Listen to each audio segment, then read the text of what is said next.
Voilà, béni soit Dieu. Voilà, c'est un peu difficile pour moi, nous n'avons pas l'habitude, nous sommes un peu vieux, et bon, Chinou m'a invité, pour moi c'est une grâce de Dieu ce soir de pouvoir annoncer ces quelques mots que Dieu a mis dans mon cœur. Vous savez, avec tous ces temps difficiles, le monde, je dirais, est un peu chamboulé, et le monde se prépare au jour d'après. Les restaurants, les vacances, les boîtes de nuit, les cafés, les bars, ils sont inquiets que pour toute sorte de plaisir, d'amusement. Ils ne se doutent pas de la gravité de ce virus. Alors, le monde entier, le gouvernement ne parle que d'économie, d'argent, pour le jour d'après. Mais moi, dans ces temps que j'ai resté dans le confinement, j'ai pu apprécier les moments que j'ai passés avec Dieu. Et pour moi, le jour d'après, et mon souhait et ma prière à Dieu, c'est que le jour d'après, pour nous les chrétiens, soit un jour différent que tous les autres que nous avons passés. C'est qu'on puisse mettre nos vies en règle, complètement en règle avec Dieu. Voilà, alors avant de commencer mon message, j'aimerais prier mon Dieu et dire qu'il puisse m'accompagner. L'homme de lui-même ne peut rien t'apporter. Jésus lui-même a dit, sans moi, vous ne pouvez rien faire. Alors, je vais me placer devant Dieu. J'aimerais que ceux qui sont derrière l'écran, ceux qui regardent, puissent prier pour moi. J'en ai besoin. Alors, on va prier tous ensemble. Seigneur, merci pour ces moments que nous allons passer. Seigneur, merci de pouvoir encore une fois être choisi pour annoncer ta parole. Seigneur, je te demande de tout mon cœur que cette parole fasse de l'effet dans les cœurs, que cette parole touche les cœurs, que cette parole soit, Seigneur, dirigée par ton esprit. Seigneur, épaule-moi. J'ai besoin de toi, Seigneur, par ton Saint-Esprit, que tout ce qui sera fait dans ces moments soit dirigé par toi. Bénis tous mes frères, mes amis qui sont là, derrière la caméra, qu'ils soient bénis. Seigneur, bénis-les maintenant, dans le nom de Jésus. Amen. Voilà, nous allons faire une lecture ensemble dans le livre de Romains. Et c'est Paul qui s'adressera aux chrétiens de Rome. Et cette lecture se trouve dans le livre des Romains 8 du verset 1er. Voilà ce que dira la parole de Dieu. Il n'y a donc maintenant, c'est Paul qui dit cela, il n'y a donc maintenant aucune condamnation pour ceux qui sont en Jésus-Christ. Et je dis Amen pour cette bonne et belle parole. Ce que j'ai retenu, Paul nous parle de maintenant. Alors, à moi-même, j'ai dit, c'est qu'auparavant, la loi condamnait. Oui, la loi condamnait le péché.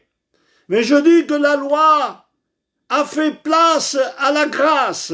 Jésus n'était pas contre la loi. Jésus dira, je ne suis pas venu pour abolir la loi, mais pour l'accomplir. Amen. Christ est né dans la loi. Il enseigna la loi aux Juifs et il vécut une parfaite obéissance dans la loi. Mais ce texte nous dira qu'il n'y a plus de condamnation pour ceux qui sont en Jésus-Christ. C'est ça le plus important. Le mot Jésus-Christ a touché mon cœur. Pour ceux qui sont en Jésus-Christ. Que veut dire le mot être en Jésus-Christ? Ce n'est pas tout simplement le connaître. Ce n'est pas tout simplement aller dans les réunions, écouter sa parole. Ce n'est pas de lire la Bible. Mais être en Jésus-Christ veut dire former un seul corps. Amen. Et Paul dira dans les Galates, ce n'est plus moi qui vis, Mais c'est Christ qui vit en moi. C'est ça, former un seul corps. D'être en Jésus-Christ, pas tout simplement le connaître. Et s'il n'y a plus de condamnation, c'est parce que un jour notre Maître Jésus-Christ a pris notre place. Il a été notre substitut. Il a pris la place qui est réservée pour nous, la place des maudits. Et la Bible dit, maudit quiconque sera pendu sur le bois de la croix. Il a été notre substitut. Christ, la Bible dit, c'est Paul qui dira ça dans Galates 3,13. Christ nous a rachetés de la malédiction de la loi. Il nous a rachetés, c'est-à-dire la rédemption, le rachat, la délivrance. Nous étions tous perdus. La Bible dit qu'il n'y a pas un seul juste. Nous étions tous privés de la gloire de Dieu. Le rachat de la délivrance qui se payait par un prix. Et je disais, quel prix a-t-il payé? Quel prix a-t-il payé? Mais tout simplement, Hébreu me le dit, il a payé par son propre sang. Hébreu 9,12 dira, avec son propre sang, ayant obtenu une rédemption éternelle. Alléluia! Ce n'est pas une rédemption pour quelques jours, pour quelques mois, quelques années, mais la rédemption nous dit qu'elle a été obtenue pour l'éternité. Amen. Alors il n'y a plus de condamnation pour ceux qui sont en Jésus-Christ. Je dis non, mais il y a un mais. Et ce mais se trouve dans Romains 8 du verset 4. Le mais est celui-ci.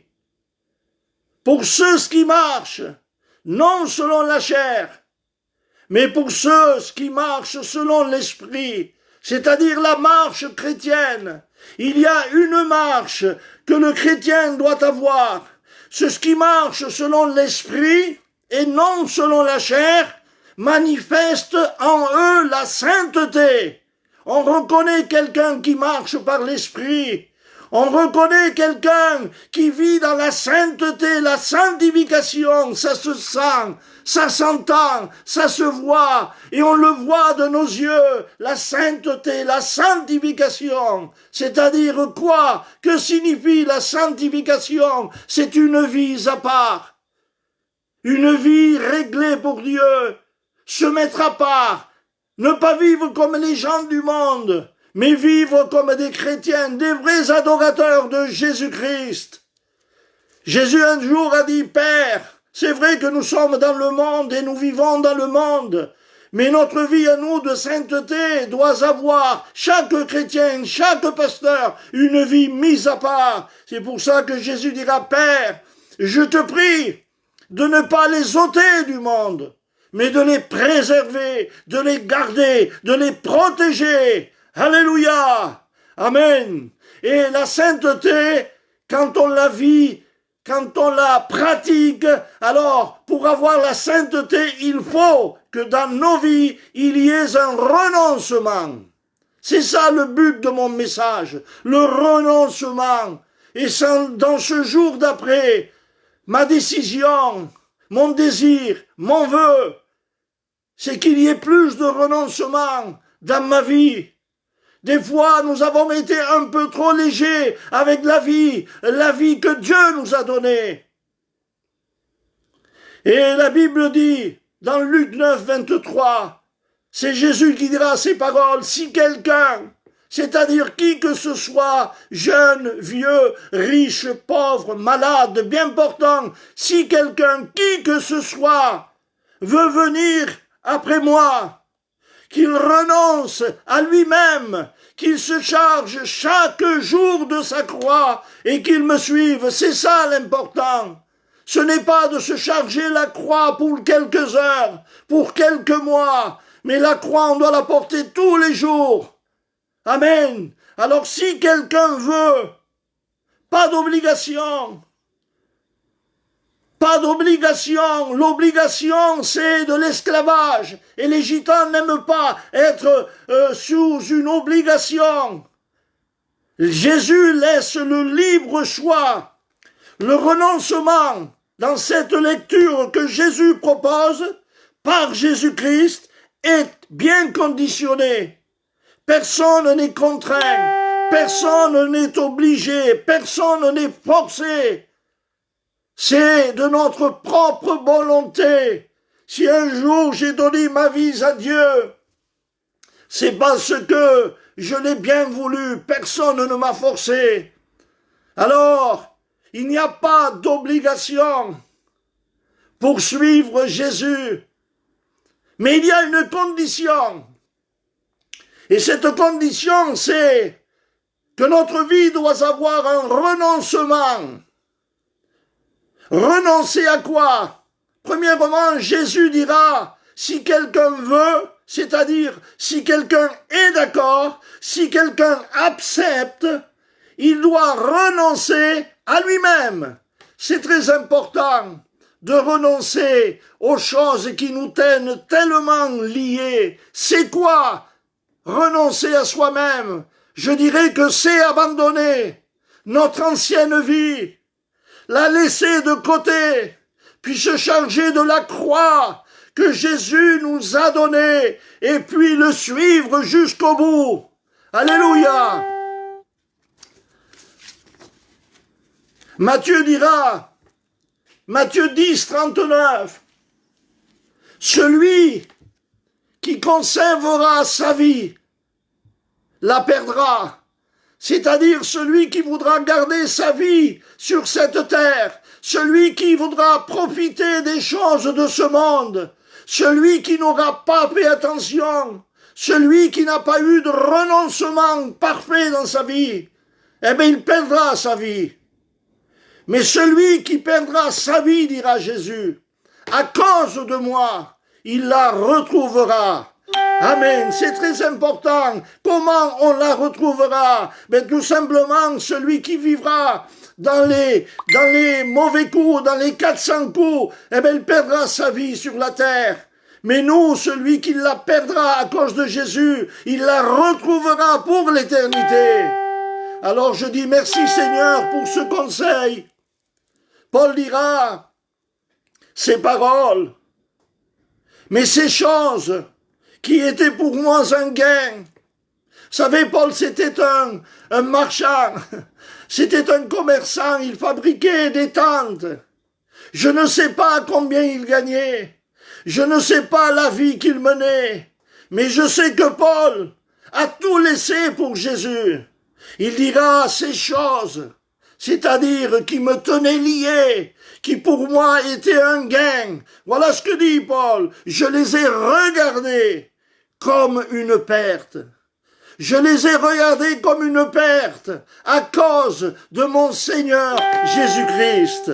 C'est très important cela, que ceux qui nous tenaient liés, que ceux qui nous tenaient tellement à cœur, qui nous faisaient perdre, je dirais, le renoncement, qui nous faisaient perdre des heures de prière, qui nous faisaient perdre des heures de lecture, de les voir comme Paul.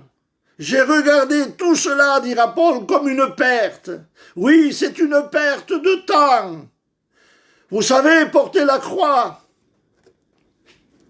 c'est subir les conséquences du renoncement. Et Tite dira, parce que vous pouvez me dire, c'est difficile de porter la croix, c'est difficile de faire le bien dans ce monde. On est tellement pressé par toutes sortes d'épreuves et de choses. La grâce de Dieu, de Tite 2 du verset 12, la grâce de Dieu, c'est-à-dire Jésus-Christ, nous enseigne à renoncer aux convoitises et aux choses de ce monde. Alléluia! Voilà ce que c'est le renoncement, de voir tout ce qui nous entoure comme une perte, une chose qui ne vaut rien du tout. Et je dirais que le renoncement, la croix, il y en a qui veulent se charger de la croix, qui veulent porter la croix, mais ils n'ont encore pas renoncé à eux-mêmes. Beaucoup veulent porter la croix. Faisons un appel à l'Église et nous disons qui est-ce qui veut accepter Jésus, porter sa croix. Tout le monde veut porter la croix. Mais malheureusement, il n'y a pas de renoncement dans leur vie. Et ce soir, je m'adresse aux chrétiens du jour d'après, parce que les chrétiens du jour d'avant voulaient porter la croix, mais en réalité, ils n'avaient pas encore renoncé à eux-mêmes. Et je m'adresse aux chrétiens, aux sœurs, et même aux pasteurs, moi le premier. Il y en a qui veulent porter la croix, et il n'y a pas de renoncement, comme Pierre, l'apôtre Pierre, le fameux Pierre. L'apôtre Pierre n'était pas converti. L'apôtre Pierre n'avait que la foi. L'apôtre Pierre croyait, c'est tout, mais il n'y avait pas de conversion. Et qu'il n'y a pas de renoncement, qu'il n'y a pas de conversion, on ne peut pas porter la croix. Elle est trop lourde, pèse, canse, elle nous gêne. Pourquoi nous gêne-t-elle la croix? Parce qu'on ne peut pas faire ce qu'on veut. On ne peut pas dire ce qu'on veut. On ne peut pas travailler de la manière qu'on veut. On ne peut pas vivre comme on veut. La croix gêne parce qu'il n'y a pas de renoncement. Mais quand il y a un vrai renoncement, la croix, on la trouve parfaite. Alléluia. Et Pierre n'était pas converti. La Bible dit que dans Matthieu 26, du verset 30, un jour Jésus s'adressera aux disciples et il dira ces paroles. Cette nuit même, le berger sera frappé et les brebis seront dispersées. Et Pierre dira ces paroles. Si tu seras une occasion de chute pour tous, tu ne le seras jamais pour moi. Je dirais qu'il y a 3 fautes dans cette lecture de Pierre. Écoutez bien ce que dira Pierre. 26, 36, 35 jusqu'au verset du 26, 30 à 35. Voyez ce que dit la parole de Dieu. Après avoir chanté des cantiques, ils se rendirent au mont des Oliviers. Alors Jésus dit ces paroles. Je serai pour vous tous une occasion de chute. Car il est écrit, je frapperai le berger et les brebis du troupeau seront dispersées. Mais après la résurrection, après ma résurrection, je vous préserverai en Galilée. Et Pierre dit ces paroles. Quand tu serais pour tous une occasion de chute, tu ne le seras jamais pour moi. Pierre était orgueilleux. Pierre se croyait plus grand que tous les autres. Je vais vous dire que Dieu fasse ce soir que dans nos vies, comme pasteurs, comme chrétiens, qu'il n'y ait point d'orgueil. Dieu a horreur de l'orgueil. Et Pierre était orgueilleux. Et un chrétien qui n'y a pas eu de renoncement, eh bien, il peut faire n'importe quoi parce qu'il n'y a pas la conversion dans sa vie. Amos dira, c'est Dieu même qui parlera, Amos 8, 6 du verset 8. Il dira, j'ai en horreur l'orgueil. Et l'Éternel, psaume dira, punit sévèrement les orgueilleux. Et la Bible dit qu'il renverse la maison des orgueilleux. Et Pierre était orgueilleux. La deuxième faute de Pierre, c'est qu'il va contredire Jésus. Jésus lui dira, en vérité, je te le dis, Pierre, même avant que le coq ne chante, tu m'auras renié 3 fois. Et Paul et Pierre va contredire Jésus. Quelle gaffe, quelle faute de contredire Jésus en disant tu te trompes, Seigneur. Je le dis avec mes mots, ce n'est pas noté sur la Bible, mais de la manière que Pierre a parlé, il a dit même s'il me fallait mourir, en voulant dire Seigneur, ce n'est pas ce que toi tu dis. Tu te trompes, même s'il me fallait mourir avec toi, je ne te renierai pas. Et à combien de fois on a renié, nous, notre maître? Quand Dieu parle, des fois, on dit que c'est pour l'autre, et on contredit la parole de Dieu. Je vais vous raconter une expérience que j'ai faite il y a quelques années. Et dans la nuit, Dieu m'a réveillé, et il m'a dit, mets-toi à genoux, je dois te parler. Et j'ai écouté la voix de Dieu, je me suis mise à genoux, et j'ai demandé que faut-il que je fasse.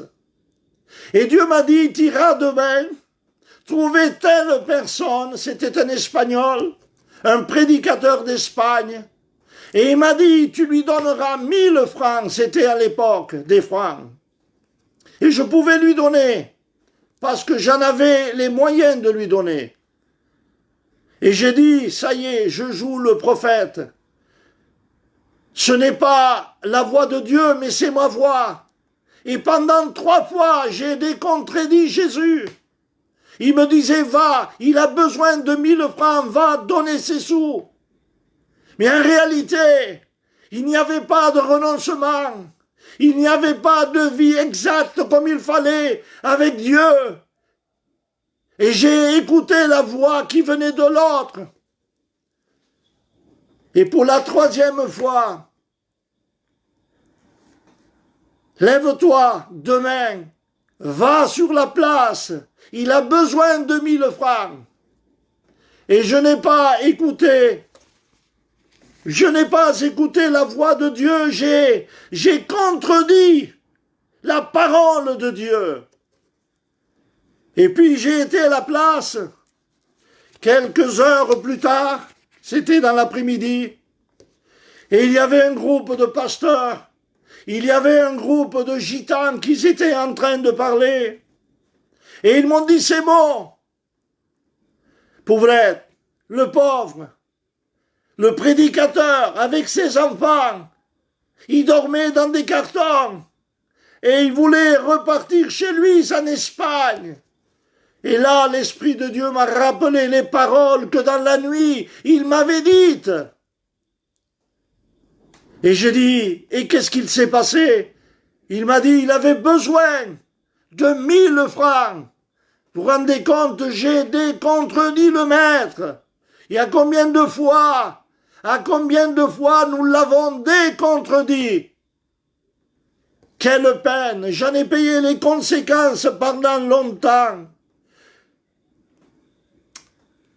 Puis la 3e faute que Pierre a fait, c'est que Pierre, et je m'excuse le mot que je vais dire, c'est un mot vulgaire, c'est un mot peut-être qu'on n'aime pas employer nous les gitans.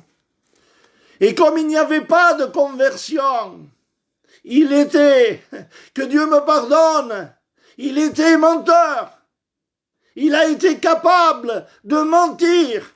Et quand il n'y a pas de renoncement, quand il n'y a pas dans une vie la conversion, la nouvelle naissance, ben je vous dis qu'on est capable de faire du n'importe quoi. Et c'est ce que Pierre a fait.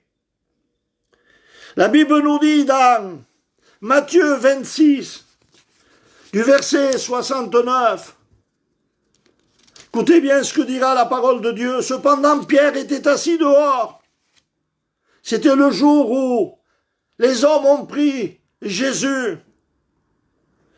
Une servante s'étant approchée de lui dit, « Toi aussi, tu étais avec Jésus le Galiléen. Réponse de Pierre. Il le nia devant tous, et il dira ces paroles, je ne sais pas ce que tu veux dire. Voilà la première, ou le premier reniement de Pierre. Comme il se dirigeait vers le porche, une autre servante le vit et dit à ceux qui se trouvaient là,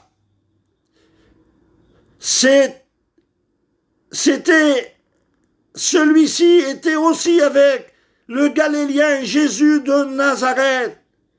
Et la Bible dit qu'il le nia à nouveau, prêtant même serment en disant « Je ne connais pas cet homme ». Et la troisième fois, peu après qu'ils étaient approchés, ils dirent à Pierre « Vraiment tu es de ces gens-là. Ton langage te fait reconnaître. » Et la Bible nous dit que Pierre se mit à faire des précations et à jurer « Je ne connais pas cet homme ». Et aussitôt, le coq chanta « Amen, béni soit Dieu ». Parce que le coq, un simple coq va rappeler à Pierre les paroles du Maître. Pierre, je te le dis en vérité. Ce n'est pas du mensonge, je te le dis en vérité, cette nuit, même avant que le coq ne chante, tu m'auras renié 3 fois. Et Pierre, la Bible me dit qu'il va pleurer amèrement. C'est ça la conversion. Pleurer sur notre péché, regretter le mal qu'on a fait. Il est beau de se placer devant Dieu et de lui dire « Seigneur, pardonne-moi. Seigneur, je regrette si dans ces temps passés, combien de temps j'ai perdu, combien de temps vous avez perdu de lecture. À cause de quoi? Des portables. Pas de renoncement. On préfère regarder, excusez-moi, s'il y a du deuil, la télé, des heures entières. Et on ne lit même plus la Bible. Et je parle en connaissance de cause, je parle pour moi le premier. Nous avons besoin du renoncement. La croix est trop lourde, on ne peut pas la porter. Parce qu'elle nous gêne. Jésus, oui, il nous gêne des fois. Parce qu'il n'y a pas de conversion. Mais quand il y a la réelle conversion, quand Dieu est rentré dans un cœur, quand il y a la nouvelle naissance, la croix ne pèse pas. Je vais vous raconter, puis nous finirons, je ne veux pas être trop long. Il y a déjà une demi-heure que nous sommes en train de parler de la part de Dieu. Ce témoignage, c'est plutôt une histoire imagée. Et voilà ce qu'il se passe dans cette histoire imagée.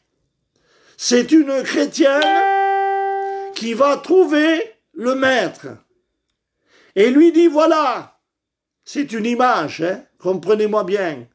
La croix que tu m'as donnée ne me convient pas, elle n'est pas à ma portée et je n'arrive pas à m'y adapter. Alors je viens pour que tu me changes la croix. Et Dieu, dans cette image, dans ce témoignage, ou dans cette histoire plutôt, va ouvrir la porte et il va voir un grand champ avec des milliers d'hectares et il va lui dire « rentre et choisis la croix qu'il te convient ». Il y avait des centaines, des millions de croix. Et cette chrétienne est rentrée dedans. Elle a commencé à fouiller, à essayer, à voir les croix, à la peser, à la porter. Et je ne sais pas le temps que cette chrétienne a passé, c'est une image bien sûr, dans ce champ pour essayer de trouver la bonne croix, des semaines peut-être des jours. Mais voilà qu'un jour, elle est repartie et elle a passé devant le maître. Et l'histoire nous dit qu'elle avait une croix. Et elle dira à Dieu, cette croix, c'est celle qu'il me faut. C'est celle qui me va. C'est celle que je peux la porter. Et Dieu lui dira ces paroles. La croix que tu portes, c'est celle que je t'avais donnée. Alors c'est pour vous dire que le chrétien n'est jamais satisfait. Comme il n'y a pas de renoncement, on est encore lié par les choses de ce monde. Comme il n'y a pas de renoncement, il n'y a pas de vie conforme à Dieu. Alors j'exhorte le peuple ce soir, de tout mon cœur, que le jour d'après, ce soit un jour pour nous différent que tous les autres qu'on a passés avant. Ces temps-ci de confinement, ces temps-ci de malheur, de tristesse, d'angoisse, de peur, à cause de ce virus, le deuil et tout ce que vous voulez, m'ont donné à réfléchir et à voir ma vie, et à voir la vie. Et je le disais au pasteur Jeannot, jamais, Jeannot, je n'ai réalisé jamais de ma vie à quel point on n'est rien. Avant, je disais, ça me paraît, mais j'avais pas réalisé la réelle importance du mot « on n'est rien ». On est moins que rien. On l'a vu ces jours-ci, et cela m'a donné à comprendre et à me placer devant Dieu avec un cœur sincère, une réelle repentance, et à dire, Seigneur, si jusqu'à présent j'avais oublié, si jusqu'à présent, même en étant serviteur, j'avais oublié qu'il fallait une repentance réelle, qu'il fallait dans ma vie, Seigneur, un renoncement complet. Alors j'ai compris que j'avais besoin, moi, et je dis moi, et vous pouvez vous mettre dans le lot, qu'on a besoin réellement de la nouvelle naissance. S'il n'y a pas de nouvelle naissance, si on n'est pas mort et puis ressuscité, la Bible dit, vous avez été ensevelis. Amen. Quelqu'un d'enseveli, c'est quelqu'un de mort. Vous avez été ensevelis avec lui, mais vous avez ressuscité avec lui. C'est ça la nouvelle naissance. Quelqu'un qui est mort et qui est ressuscité. Paul dira, ce n'est plus moi qui vis, c'est ça. C'est ça former un même corps. C'est ça être en Christ. Parce qu'on peut parler de Christ et dire tout le monde le connaît. J'ai entendu parler du Christ. Je vais dans les réunions. Je prends ma sainte scène. Mais en réalité, est-ce qu'il y a la nouvelle naissance dans nos vies? C'est ça le plus important. Et je terminerai avec ces paroles qui sont pour moi et pour vous. Paul dira ce mot, il dira à cause de Jésus-Christ, mon Dieu, j'ai renoncé à tout. Amen. C'est pas rien que renoncer à ce qui m'arrange. Ce n'est pas renoncer aux choses qui n'ont pas d'importance. Ce n'est pas ça abandonner sa vie. Ce n'est pas ça choisir la bonne part. Jésus dira si quelqu'un veut, il doit. Pas d'obligation, mais il y a la condition. De quoi? De le suivre. Et quand on suit quelqu'un, on est derrière. Et souvent, moi, je passais souvent devant. Et le maître était derrière en train de me suivre. Ce n'est pas ça, suivre Jésus. Suivre Jésus, c'est le suivre derrière, pas à pas. Amen. Vous savez, un alpiniste, et je termine, un alpiniste qui prépare, c'est un guide et qui prépare les gens pour aller à la montagne. Vous savez, il leur demande s'ils sont d'accord pour le suivre, mais il leur demande de marcher derrière pour ne pas se perdre, pour ne pas avoir d'accident. Nous devons suivre le guide. Et c'est ce que je veux faire et je me suis engagé devant Dieu à travailler à fond pour mon Dieu. C'est ce que nous devons faire. Est-ce que nous étions prêts avec tous ces problèmes qu'on a eus, tous ces deuils, toutes ces maladies, tous ces frères, tous ces pasteurs dans l'hôpital, est-ce que s'il revenait Jésus, on était prêt? Ah bon, je dis, prépare-toi à la rencontre de ton Dieu, mais moi je dis, c'est plus le moment de se préparer, c'est le moment d'être prêt. Et pour être prêt, il faut un abandon à notre vie, il faut un renoncement à notre vie. Et Paul dira, à cause de mon Jésus, j'ai renoncé à tout. Il est facile de renoncer quand on a le Maître. Alors voilà, je n'ai plus rien à dire. Vous savez, il y avait 2 mois passés que je ne prêchais pas. J'ai été malade aussi et pour moi ça a été dur un peu et en caméra. Mais on s'est laissé diriger par le Saint-Esprit. Je souhaite que ce mot, ce message de renoncement, si vous ne voulez pas de condamnation, si vous ne voulez pas de jugement contre nous, il faut un renoncement abandonné. Laissez tout. Paul dira, j'ai regardé ces choses comme de la boue, comme une perte. Il n'y a rien de bon dans le monde. Le seul bon, c'est lui. Alors on va prier Dieu, je vais prier pour vous. Et je vous remercie pour ceux qui ont écouté le message. Merci à tous, je vous souhaite que Dieu vous bénisse et que ce jour d'après, ce soit un jour de victoire pour nous les chrétiens, pour nous les pasteurs, qu'on ait plus la flemme de rester dans les fauteuils, mais qu'on ait le zèle de travailler pour Dieu. Alors on va prier. Seigneur, je te dis merci pour ces moments. Mes paroles peut-être ont été faibles, mais à combien les tiennes sont fortes. Et à combien tu m'as parlé dans ces temps et tu m'as fait du bien. Et j'ai compris que la vie, ce n'est que renoncement, abandonner nos vies, laisser tout ce que tellement ça nous intéressait de le laisser, de perdre tout pour gagner le Christ.